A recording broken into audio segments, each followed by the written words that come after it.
During our anniversary celebration, she discarded my present by tossing it into the garbage. She remarked that she desired no artisanal trinkets of that sort. I chose not to engage in disagreement. Instead, I simply retrieved it from the waste bin.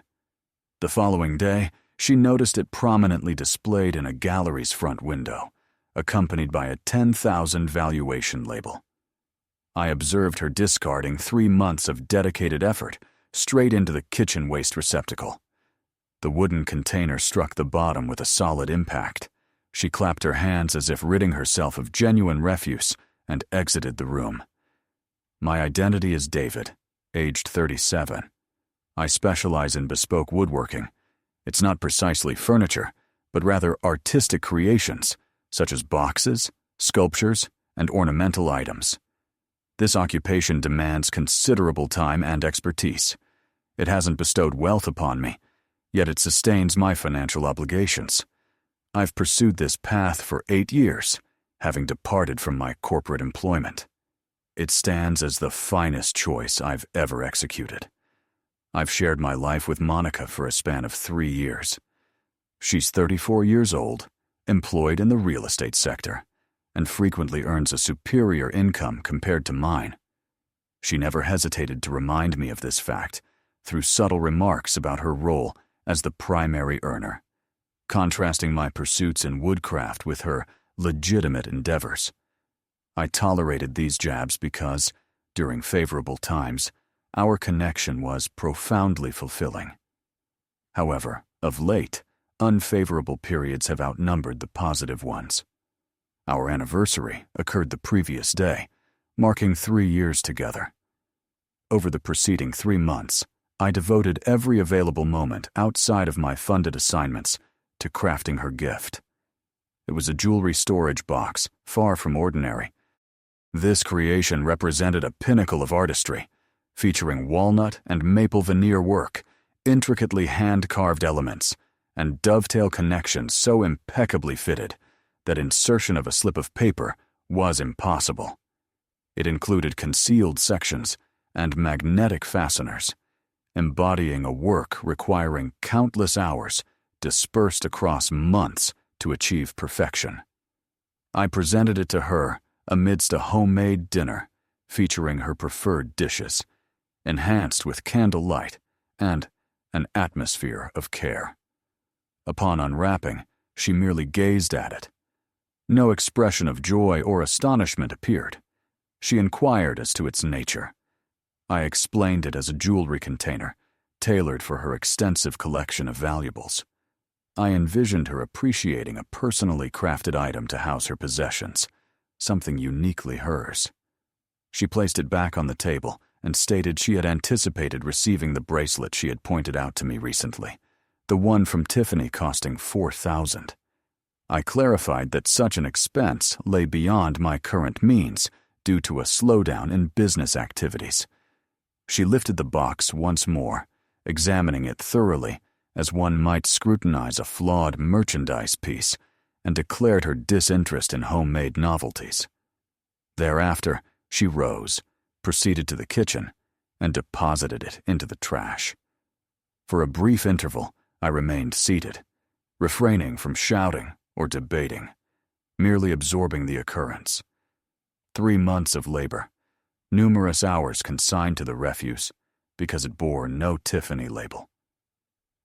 Eventually, I stood, entered the kitchen, and extracted the box from the trash. Traces of coffee residue marred one edge. I cleaned it meticulously. By that point, Monica resided in the bedroom. I overheard her conversing with her acquaintance Tara about her underwhelming anniversary experience, sharing amusement at the homemade trinket her partner had attempted to pass off as a genuine present. I carefully enveloped the box in protective material and placed it in my vehicle. Returning indoors, Monica continued her call. I informed her of my intention to step out. She dismissed me with a wave, without diverting her gaze. I drove to Hendrick's Gallery in the city center, an establishment I've collaborated with for approximately 2 years. Through Patricia, the proprietor, I've sold several minor items. She had repeatedly urged me to provide additional stock, though I typically prioritized custom orders. A standard consignment arrangement existed between us, a fair 50-50 division of proceeds. Arriving as she prepared for closure, she nonetheless permitted entry. I removed the packaging from the box and positioned it on her countertop. She adjusted her spectacles and took it in hand. She remained silent for several moments, inspecting each intricacy, joint, and veneer segment. She opened it, unveiled the hidden compartments, and verified the magnetic mechanism's functionality. At last, she addressed me, questioning where such superior craftsmanship had been concealed. I replied that I had maintained this caliber throughout, but she hadn't encountered my finest creations previously. This particular one was intended as a token of affection for someone close. It hadn't succeeded. She inquired whether it was available for purchase.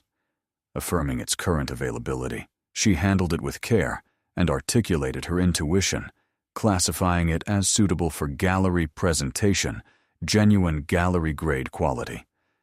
She possessed experience with analogous artworks and familiarity with the marketplace, estimating potential sales ranging from 8 to 10,000 won, possibly exceeding that for discerning collectors.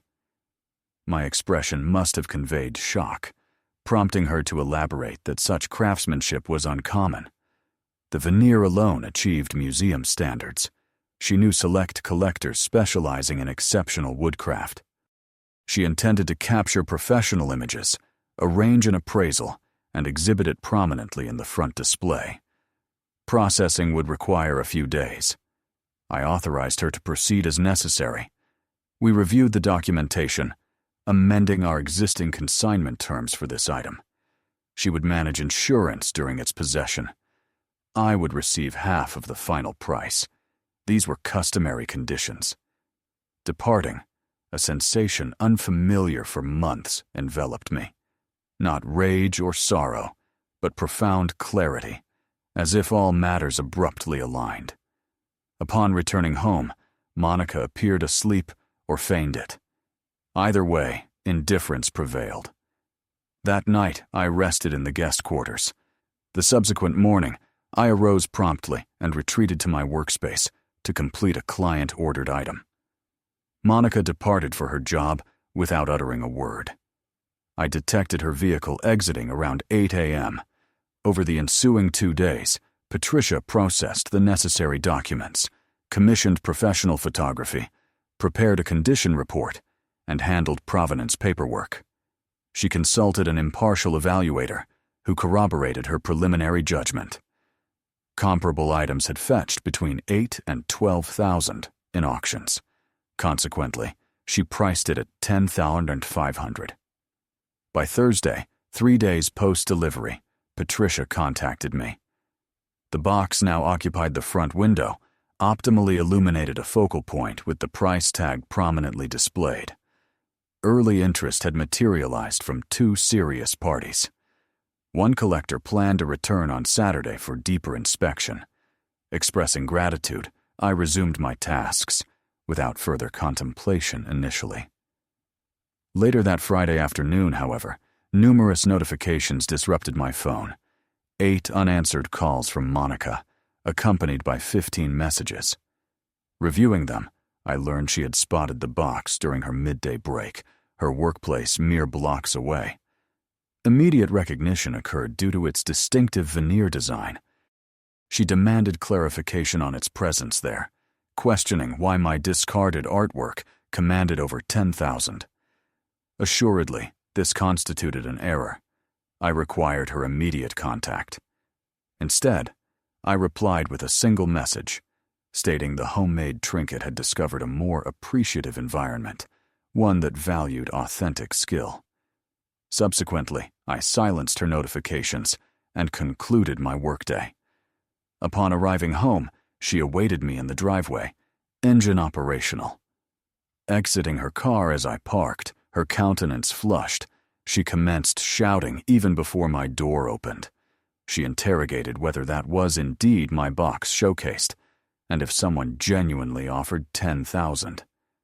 Confirming its potential sale, I detailed Patricia's confirmation of interested purchasers, the appraisal's accuracy, and its established market worth. Monica's demeanor transformed entirely, shifting from fury to something more pragmatic. She suggested discussion. Admitting possible overreaction regarding the gift, she acknowledged its beauty in hindsight. Professional stressors had influenced her actions. She expressed remorse. Inquiring whether her regret stemmed from discarding it or discovering its monetary value, she retreated, deeming the query unjust. She genuinely harbored regret. Moreover, given their 3-year bond, she ought to benefit from the transaction, applying proceeds toward a getaway or acquiring the long-desired bracelet. Asserting ownership of the earnings from my endeavors, creativity, and invested hours, I declared my predetermined plans, settling my vehicle's balance, acquiring enhanced tools, and reserving the remainder. No portion would fund adornments for an individual who had banished my creation to the refuse. This ignited a genuine confrontation. Labeling me as petty and retaliatory, she accused me of perpetual punishment over a singular error, insisting I should have disclosed the box's worth initially. How could awareness have been possible? Clarifying that monetization held no relevance, the absence of a store origin or brand endorsement prompted its rejection. The jewelry box exemplifies this discrepancy, taking no storied time to perfect. I crafted it from her, motivated by affection, inspired by our connection. She discarded it casually, relegating it to garbage status. This revelation illuminated everything. Though persistent in verbal sparring, transitioning to emotional pleas seemed futile. Now, months later, the box resides in Richard's personal sanctuary. He shares occasional images, photographing it in his study, where it safeguards his departed wife's jewels. It evokes permanence and enduring potential for him, aligning with the worth intrinsic to skilled craftsmanship. Monica extended one final outreach 6 months post-separation. A lengthy electronic message conveyed apologies for all transgressions, claiming growth and newfound awareness. The loss encompassed not merely financial gain or prestige, but me, our partnership, and prospective future. Her past behaviors reflected superficiality and preoccupation with materialism, yet change had occurred. Would I entertain a neutral conversation over coffee? Perusing the correspondence twice, I then erased it. Certain damages resist repair. Certain pathways sever irreparably. Her disposal of something precious, due to inability to perceive beyond outward appearances, stemmed from absence of a recognized brand or retailer. This encapsulated her principles and disposition. Change might have transpired or might not. Irrespective, relevance had vanished. Here, I constructed anew. A livelihood, a vocation, a standing. Each creation carries significance, demanding duration, dedication, and authentic proficiency. The appropriate individual grasps this, esteems it, cherishes it, comprehends significance resides not in monetary tags or corporate labels, but in invested duration, meticulous focus, applied care, and affection infused into artistry. Monica embodied not that individual. The instant the box collided with the receptacle, validation ensued, and that 10,000 marker merely corroborated pre-existing knowledge. True worth perpetually existed. She failed to perceive it, value it, or identify its essence. Yet I, along with consequential figures, do. Rachel discerningly does. Richard perceptively does. Patricia insightfully does. Collectors commissioning my efforts observantly do. Galleries representing me perceptively do. That suffices profoundly.